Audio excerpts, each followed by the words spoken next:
There are two types of views that allow us to do more extensive detailing in a Revit model. The first kind of view is called a section view, and the second view is a call-out view. A section view allows us to cut through a building or an object at whatever location we draw the section and be able to see each of the different layers of materials that that entity is made out of. A call-out view is an enlarged detail, so we can zoom in and see a higher level of detail.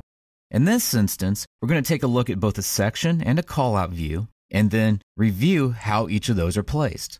Zoom in here where we have our restrooms, and you'll see that a section view symbol has already been placed.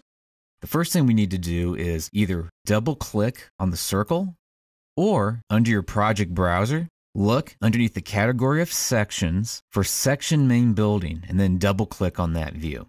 What we'll see when we do that is a cut right through this wall location. And here we can see where we have the floor down below. We can begin to see the floors coming up. Right here is a roof. And we can see this is the outer wall that it's cutting through. This entity here with a circle with a few dashes in this line, this is what's called a call-out. It's also used to be able to create enlarged details of spaces. If we wanted to see an enlarged detail of what this looks like, highlight over the circle and then either double-click on that or double-click where it has call-out at roof.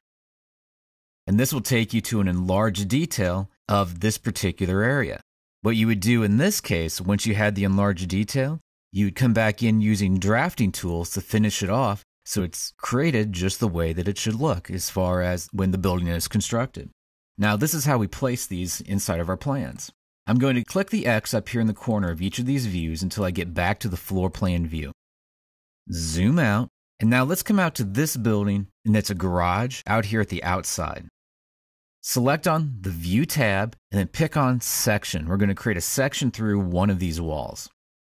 Make sure that Reference Other View is cleared out, so there's no check mark in there. Click once, come over again, click again. Now, anything you want to see inside of that section view has to be inside of this dash box that we see going around the view.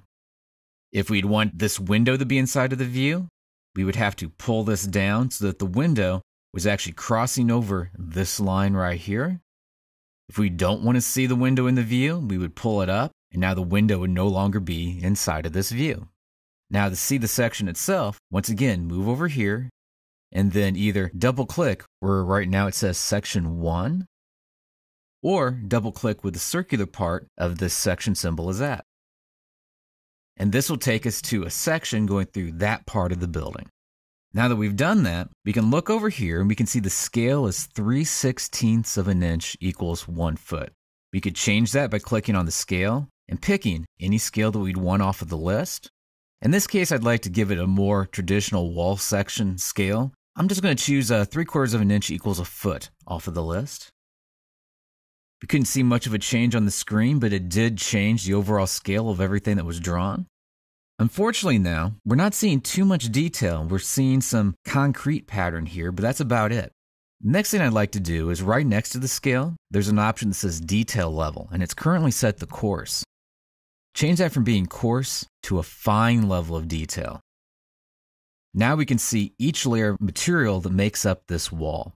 Now the idea behind coarse versus fine, a coarse level of detail is great for an overall building section that just shows cutting through the building, and we don't necessarily care about how each material relates to one another.